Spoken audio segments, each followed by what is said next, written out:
নমস্কাৰ আজিৰ ভিডিঅ'টো মই অসমত হোৱা দুখন নতুন নেশ্যনেল পাৰ্ক মানে ৰাষ্ট্ৰীয় উদ্যানৰ ওপৰত বনাইছো। এই দুখনৰ নাম আমি অলৰেডি নিউজত শুনিছো, ৰায়মনা নেশ্যনেল পাৰ্ক আৰু দিহিং পাটকাই নেশ্যনেল পাৰ্ক। আজিৰ ভিডিঅ'টো ৰাষ্ট্ৰীয় উদ্যানৰ ওপৰত বনোৱা ভিডিঅ'ৰ পাৰ্ট 2 হয়। আচলতে ৰাষ্ট্ৰীয় উদ্যানৰ ওপৰত মই কৈছিলো কি যে 6-7টা মান ভিডিঅ' বনাম, তো তাৰে আজি পাৰ্ট 2 হয়। পাৰ্ট 1 টো আপোনালোকে মোৰ ভিডিঅ'ত গৈ চাব পাৰে বা মই লিংক ডেছক্ৰিপশ্যনত দি দিম। তাতে মই ৰাষ্ট্ৰীয় উদ্যান কি বা ৰাষ্ট্ৰীয় উদ্যান বা অভয়াৰণ্যৰ মাজত কি পাৰ্থক্য থাকে সেই গোটেইখিনি কথা বহুত সহজকৈ কৈছো। এতিয়া আমি ৰায়মনা আৰু দিহিং পাটকাৰ বিষয়ে অকমান আলোচনা কৰিম। প্ৰথমতে চাওঁ ৰায়মনা নেশ্যনেল পাৰ্ক। এই ৰায়মনা নেশ্যনেল পাৰ্কখন 5 জুন তাৰিখে বিশ্ব পৰিৱেশ দিৱসৰ দিনাখনে এখন অফিচিয়েলি ঘোষণা কৰা হৈছে আৰু এইখন আছে কোকৰাঝাৰ ডিষ্ট্ৰিক্টত। যাৰ এৰিয়া 422 কিলোমিটাৰ স্কুৱেৰ হয় আৰু গোল্ডেন লংগুৰৰ কাৰণে বিখ্যাত। আৰু এইটো এটা এণ্ডেমিক স্পেচিছ হয়। এণ্ডেমিক মানে কি হয়, এটা জাগাত যিটো বস্তু মানে এভেইলেবল হয় বা আচলতে এণ্ডেমিক, এপিডেমিক আৰু পেণ্ডেমিক এই তিনিটা ৱৰ্ড ৰিলেটেড হয় আৰু এই তিনিটা যিকোনো হ'ব পাৰে, বেমাৰ হ'ব পাৰে বা যিকোনো বস্তু হ'ব পাৰে। গতিকে সেইকেইটা কি হয় মই ধুনীয়াকৈ এটা ভিডিঅ' অকল এণ্ডেমিক, এপিডেমিক আৰু পেণ্ডেমিকৰ ওপৰত বনাই থৈ দিছোঁ, সেইটো চালে গম পাব। মুঠৰ ওপৰত এতিয়া গোল্ডেন লংগুৰটো এণ্ডেমিক স্পেচিছ হয় ৰায়মনা নেশ্যনেল পাৰ্কত। আৰু এইটো এটা এডিশ্যনেল ইনফৰমেশ্যন কি যে গোল্ডেন যিটো লংগুৰ আছে এইটো মাস্কট অফ বড়োলেণ্ড ৰিজন, আমাৰ যে BTAD ৰিজন আছে তাৰ বড়োলেণ্ড ৰিজনৰ মাস্কট হয়। মাস্কট মানে অসমীয়াত ক'লে এইটো চিহ্ন বুলি যাক কোৱা হয়। নেশ্যনেল পাৰ্কৰ বিষয়ে জানিলে এতিয়া আমাৰ এইকেইখন অসমৰ কাৰণে অকণমান ডিটেইলছত কৈছোঁ, এৰিয়া বা কোনদিনা কি ঘোষণা কৰা হৈছে এনেকুৱা।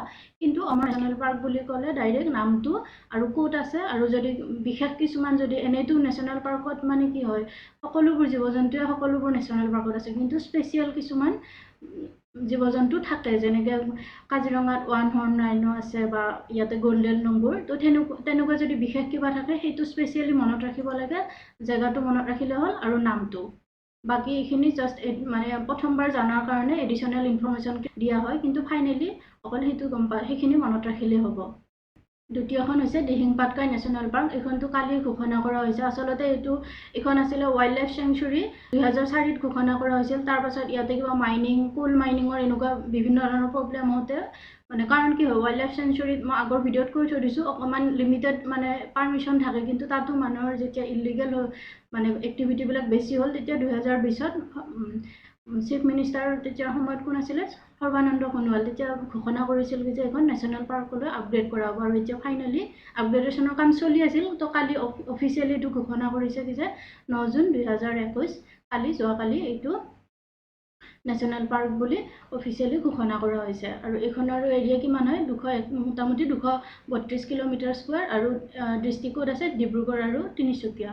আৰু এইখন নেশ্যনেল পাৰ্ক স্পেচিয়েলি কিহৰ কাৰণে বিখ্যাত হয়, হোৱাইট উইংড উড ডাক, এইটো নামটো আৰু মানে বগা মূৰটো বগা বগা থকা এটা হাঁহ, তাৰমানে তো এইটো বনৰীয়া হাঁহ বুলিয়ে ক'ব পাৰোঁ, এইটোৰ কাৰণে বিখ্যাত। সেইখিনিয়ে। আৰু ভিডিঅ'টো চাই কেনে পালে কমেণ্ট কৰিব। নতুন এটা ভিডিঅ'ত লগ পোৱাৰ আশাৰে আজিলৈ এৰিছোঁ। ধন্যবাদ। মোৰ চেনেললৈ যদি নতুনকৈ আহিছে ছাবস্ক্ৰাইব কৰি ল'ব পাৰে। মই এনেকুৱা এডুকেশ্যনেল ভিডিঅ'বোৰেই কণ্টিনিউ ৰাখোঁ বা যিকোনো ধৰণৰ ইনফৰ্মেটিভ বা ইণ্টাৰেষ্টিং ভিডিঅ'বোৰ দিবলৈ চেষ্টা কৰোঁ।